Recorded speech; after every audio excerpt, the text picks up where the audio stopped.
So that when we talk about the relationship between the state and the individual, there isn't any representation between the state and the individual. There isn't any representation between the state and the individual, right? The individual doesn't need representation, right? So, in its most general sense, right? There are few exceptions to this. There are some exceptions to this, but in its most general sense, and this is advanced, so you guys already know this. And also, if I could go deeper, I will. But I do want to make this point clear, right? So that it's sort of direct, right? With respect to the relationship between the state and the masses cannot all directly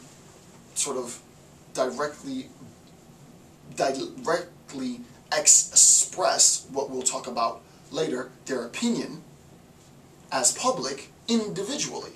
I mean, by definition, right? Public opinion is a collective opinion. I mean, that's obvious, right? Public opinion is not the opinion of one member within the collective, right? So that when we talk about the representation on this level, then this has to be an indirect representation, right? So you have representatives that speak for, right? The collective as a whole, blah, blah, blah, speaks to the representative, votes for the representative, whatever, and the representative is in contact with the state. So, sort of a distinction, okay? One way, in a contemporary sense, just to throw it out there, though there are many, many caveats, but I just want to throw this out there to see what the vibe is that I get back. You can imagine that an individual lobbyist might be sort of a new nuanced way of thinking about direct individual relation with the state, right? The lobbyist is a representative, but the lobbyist isn't a representative like a senator is a representative, right? The lobbyist is a representative for a firm, for a corporation. The lobbyist has the agenda of the firm, of the corporation at stake.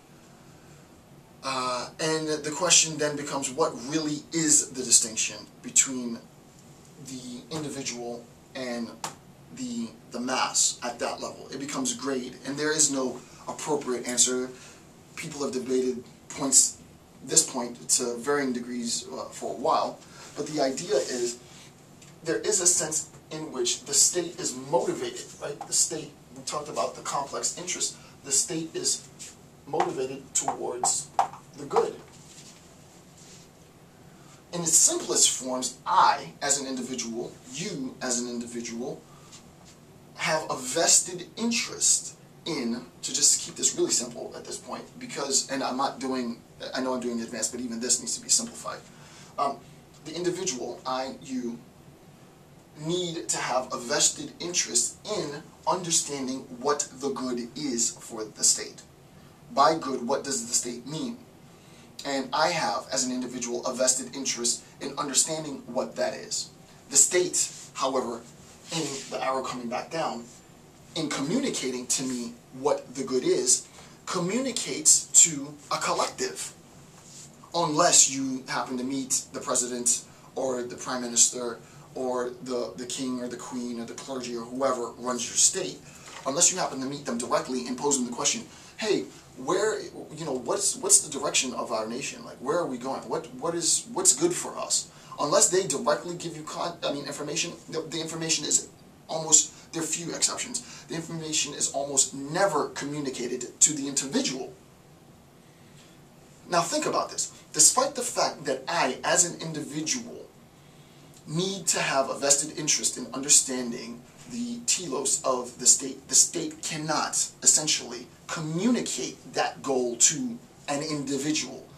The state, through its hierarchical organization of bureaucracies, communicates that telos, to be technical, to the mass. If I then want, as an individual, to have an understanding of the goal of the state, I am therefore motivated to join the mass. Because the state talks to the mass. The state doesn't talk to the individual. So insofar, this is where pundits in a contemporary sense come into play. Like Rachel Maddow as one of my favorite pundits. And I actually, shout out to Keith Olbermann. I mean, everybody was cracking jokes on Keith, but I like Keith Olbermann. You know what I'm saying? He was okay. He was a little radical, but you know, give Keith a chance, man. People are hating on Keith, man. Shout out to Keith, man. But Rachel is really now the Don. Rachel's in charge, and she's on the wall, she's motivating me right now. I'm getting Rachel Maddow's energy. But as a pundit, here's a perfect example. As a pundit, Rachel Maddow sort of becomes the synthesis of sort of these two. You know, I'm a Nietzschean, right? So I'm immediately going to collapse any type of binary opposition to come with some new synthesis, right, in a Hegelian sense. So that the idea, and I'm just using Rachel, it could be Hannity too, right? It could be, to be fair, it could be Sean Hannity, or it could be Rachel Maddow, right? So Sean Hannity, Rachel Maddow, as political pundits, are individuals, and are, as individuals, motivated to have a particular, uniquely individual discourse with the political. And they are, as individuals, capable of doing that. Rachel Maddow meets with figures of state, heads of state. Sean Hannity meets with heads of state. Heads of state share their information to Rachel Maddow and Sean Hannity as individuals. And Rachel Maddow and Sean Hannity are justified in holding the state and passing judgment on the state based on where they feel the state is going right or going wrong, what they're doing successfully, what they're failing to do. The difference is, however, Rachel Maddow and Sean Hannity's relationship, and I'm only using them because I live in the States. I don't know who the other big political people are throughout the world, pundits. So I'm just using, obviously, you know, the American. You put in your favorite, wherever you live in whatever country, you put in your favorite political pundit, you know, for the conservative and for the liberal, generally speaking, and that will suffice, right? So Rachel Maddow, for those of you who don't know, more liberal. Sean Hannity, more conservative. They both have exactly the same job function. Not only do they have the same job function, which I could care less about, they both have ideologically the same theoretical relationship with the state. They have a very unique theoretical relationship with the state because these individuals act as individuals and also as the means with which the political establishment communicates information to the mass. So it's very, very rare, though there are exceptions, as I said, that you will have an individual in direct sort of discourse with the political. Not only in direct discourse with the political, but in a position to pass judgment, if you will, to hold accountable the political to varying degrees, right? And this is more sort of a public accountability. We're not talking about accountability in terms of law per se, because even that takes place within the state, and we'll get to that later. This series, I mean, I feel most comfortable talking at this pace. I know it's really fast, and I know the concepts are jargon-filled and it's coming quickly, but I'm sorry, this is just how I want to do the series, right? Because I want to cram in a ridiculous amount of information. And for me, watching myself, this is the stuff that I want to hear me talk about. So sorry. And I'll wait for feedback. Hopefully this is not a train wreck already. Alright, so, okay, so we recognize that the ability to pass judgment is validated by this relationship. This is the last bit of the quote, the last sin in politics is unthinking acquiescence in important decisions. Right?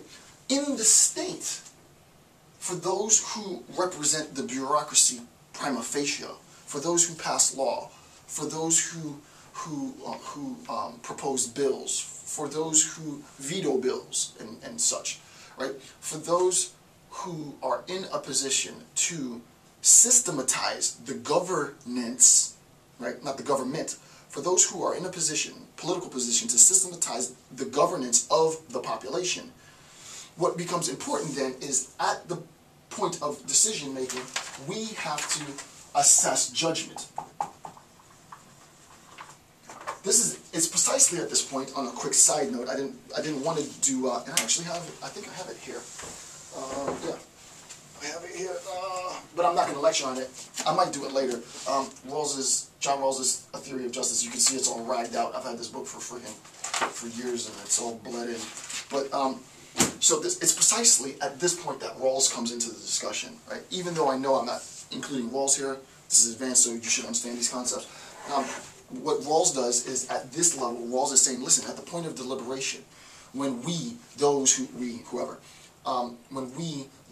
have the power, this is his original version, he's changed his assessment in a contemporary sense, but when we are at the point of decision, we have to make sure that any policies, laws, whatever it is that we pass, at least